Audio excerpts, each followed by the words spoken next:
In 2021, the Milwaukee Bucks captured their first NBA title in 50 years. Giannis Antetokounmpo had finally reached the mountaintop, securing his place as one of the game's all-time greats. It was a victory that had everyone talking about Giannis, about the Bucks, about the future. But that future never quite materialized. Despite the promise, the Bucks haven't been able to replicate that success. Injuries, roster changes, and tough playoff exits have kept them from building a true dynasty. So what went wrong?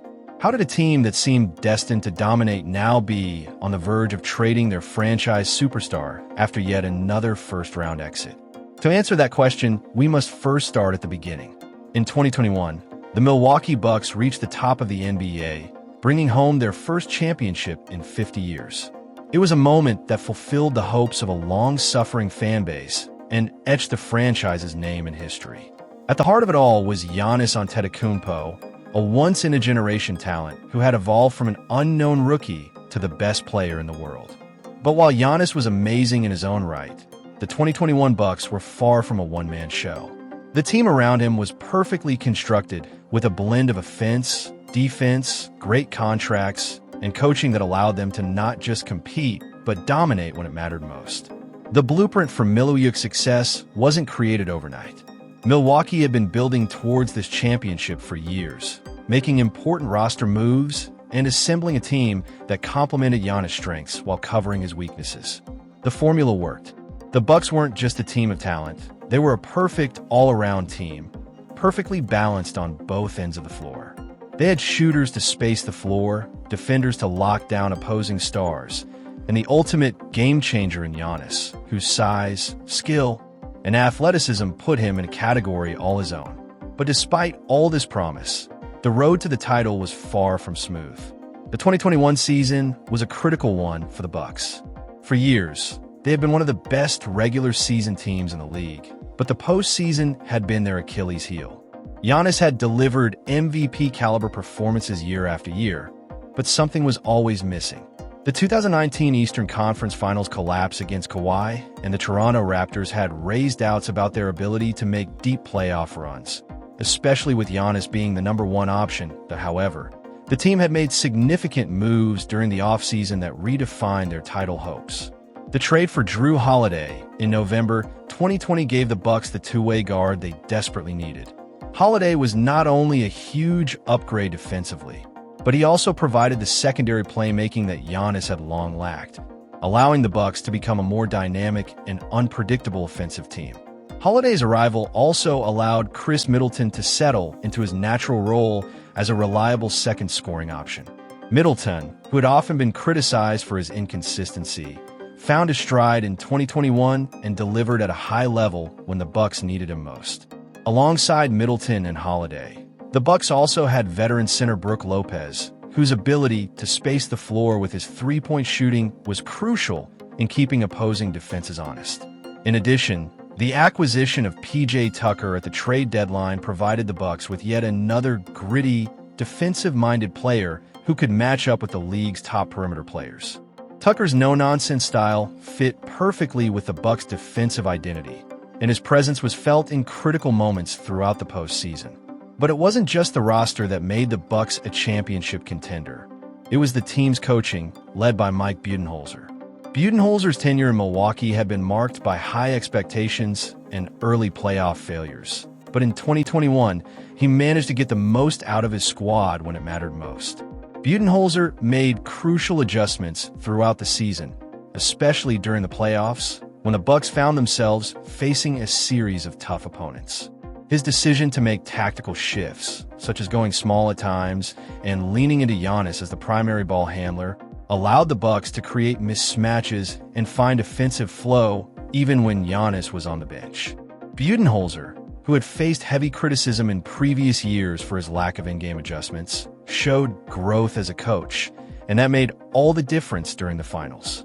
The Bucks' road to the finals was filled with drama, adversity, and moments of brilliance. They entered the postseason as one of the favorites in the East, but their first test came against the Miami Heat in the opening round. Miami had swept the Bucks in the 2020 playoffs, and revenge was on their minds. But this time, the Bucks were ready. They dominated the Heat in a 4-0 sweep. Giannis was a dominant force throughout the series, but it was the collective effort of Middleton, Holiday, Lopez, and others that allowed the Bucks to make statement. Miami had no answer for the Bucks' size, athleticism, and depth, and the sweep served as a warning to the rest of the league. This wasn't the same team that had faltered in previous postseasons. Then came the Brooklyn Nets. On paper, the Nets were the favorites, boasting an all-star trio of Kevin Durant, James Harden, and Kyrie Irving. Brooklyn seemed poised to steamroll through the East, and they took an early 2-0 series lead in the Eastern Conference semifinals. But the Bucks weren't going to roll over. After all, they had Giannis. Even as Harden and Irving battled injuries, the Bucks found themselves locked in a brutal 7-game series. Game 5 was a pivotal moment, with the Bucks facing the possibility of going down 3-2. But Giannis, with a performance for the ages, dropped 40 points in a must-win Game 7, sending the series back to Brooklyn. The Bucks' defense was key, especially with Jrue Holiday's relentless guarding of Kyrie Irving and the team's ability to contain Durant at times. The final play of the series, when Holiday stole the ball from Durant and fed Giannis for an alley-oop dunk, was a defining moment. It was a clear signal that the Bucks were no longer a team that was on the edge of title contention. They were now legit championship contenders. In the Eastern Conference Finals, the Bucks faced the Atlanta Hawks, a team that had shocked the NBA by making it this far. Trae Young had been the driving force behind the Hawks' success, but the Bucks weren't intimidated. After a heartbreaking injury to Giannis in Game 4, it seemed like the Bucks' championship hopes were in jeopardy. Yet, in true team fashion, Milwaukee stepped up in his absence. Middleton found his rhythm, Holiday continued to make crucial plays, and the Bucks closed out the Hawks in 6 games, despite Giannis being sidelined for much of the series. When Giannis returned to the court for the finals, the Bucks were ready. The finals against the Phoenix Suns was an opportunity to show that the regular season and postseason success wasn't just a fluke. The Suns, led by the dynamic duo of Chris Paul and Devin Booker, seemed to have the upper hand after taking a 2-0 series lead. The Bucks had been here before, down 2-0 in the 2019 Eastern Conference Finals, but this time they responded differently. Milwaukee returned home for Game 3, and the atmosphere was electric. The Bucks won that game in dramatic fashion, and they never looked back. With Giannis playing like a man possessed, averaging 35 points and 13 rebounds in the finals, the Bucks found their rhythm. But it was his Game 6 performance, where he dropped 50 points in a closeout victory, that sealed the deal. The Bucks closed out the Suns in Game 6, winning their first title since 1971. Heading into the 2022 season, the Bucks had all of the momentum, many thinking that this was a start of a dynasty, and for a moment it looked true as they finished the season off as the 3rd seed, winning 51 games. But here is where things took a turn for the worst, and the moment that may have changed everything. In a Game 2 matchup versus the Chicago Bulls, Chris Middleton suffered an MCL sprain, forcing him to miss not only this series, but the entire postseason. Despite this, the Bucks were able to get past the Bulls, but in the next series things were different. Heading into Boston without your second option is a terrible place to be in. But even with that being said, they took the Celtics to 7 games due to Giannis's all-time great performances, averaging 34, 14, and 7. But outside of Giannis, no one else stepped up. Jrue Holiday shot 36% from the field and 30% from 3, and Grayson Allen, who was supposed to be the team's knockdown shooter, shot just 20%. Combine that with Brook Lopez shooting even worse, and you'll see why the Bucks stood no chance against the mighty Celtics. In 2023, the Bucks were still confident. They took the Celtics to a Game 7 without their second-best player, and once again things were trending in the right direction, finishing first in the Eastern Conference. In the first round, they were matched up with the 8th-seeded Miami Heat, which should have been a breeze for the first-seeded Bucks, right? Well, the Heat, led by Jimmy Buckets, would completely shock the NBA world and become just the 5th-8th seed in NBA history to upset a first seed. Although Giannis did go down with an injury in Game 1 and would have likely won if he had been healthy, this was now the second year in a row that the Bucks had not made it past the first 2 rounds. And to their credit, both Chris Middleton and Jrue Holiday performed well. But after this series, it was made very clear that they weren't enough. Not only that, but the Bucks front office would fire Mike Budenholzer, the coach who had just led them to an NBA title just 2 seasons prior. They would replace him a month later with Adrian Griffin, who served as the assistant coach for the Toronto Raptors for 5 seasons. But coaching wasn't really the problem. The Bucks just needed a Robin to Johnny's Batman. Jason Tatum had Jaylen Brown, Nikola Jokic had Jamal Murray, and LeBron James had Anthony Davis. So the Bucks knew that a change needed to be made if they wanted to capture that same success from 2021. On September 27th, the Bucks would trade Jrue Holiday to the Portland Trail Blazers for Damian Lillard, a trade that shocked everyone, but also a trade that we could all agree seemed very necessary at the time. For the first time in his career, Giannis was paired up with a superstar, and during the regular season it looked like a genius move. Although there were a few chemistry issues in the beginning, he still managed to average 23, 4, and 7 on 42, 35, and 92 shooting splits. And of course, Giannis put up his usual top 2 player in the world numbers. And even better, the duo both played over 70 games. But you want to know who didn't make it to 70 games? Adrian Griffin. Yes, the Bucks' first-year head coach. Because despite the Bucks having an impressive 30-13 record, he was fired just 43 games in and replaced with Doc Rivers of all coaches.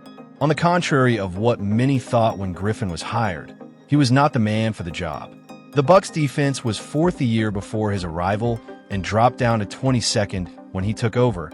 And yes, a lot of that can be the result of trading Jrue Holiday, an elite defender, for Damian Lillard, a bad defender, but the Bucks still had 2 all-defensive team-level defenders in Giannis and Brook Lopez.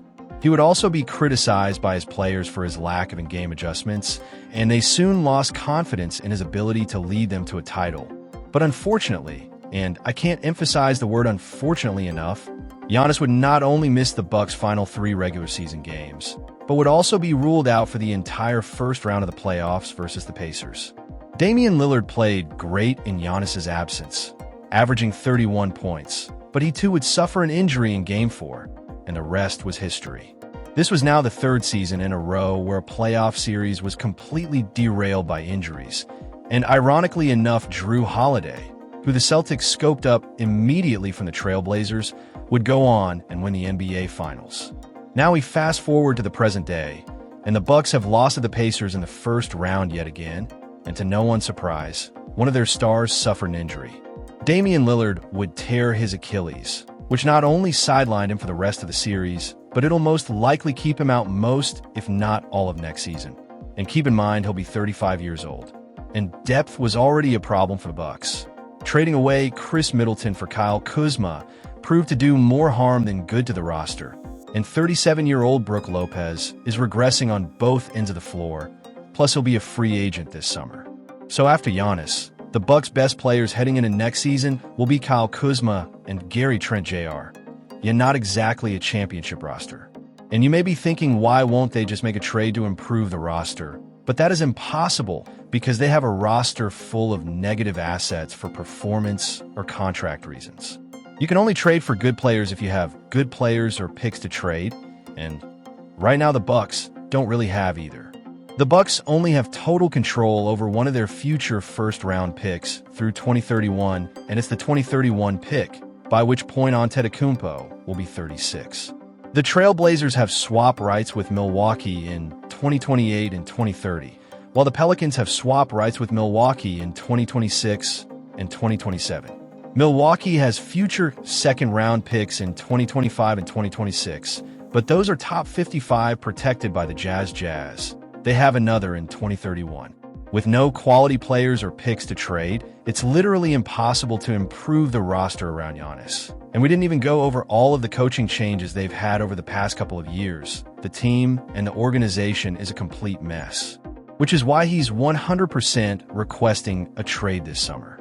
Every year since 2021, the Bucks have had a roster that could contend for a title. But you know what they say, the best ability is availability.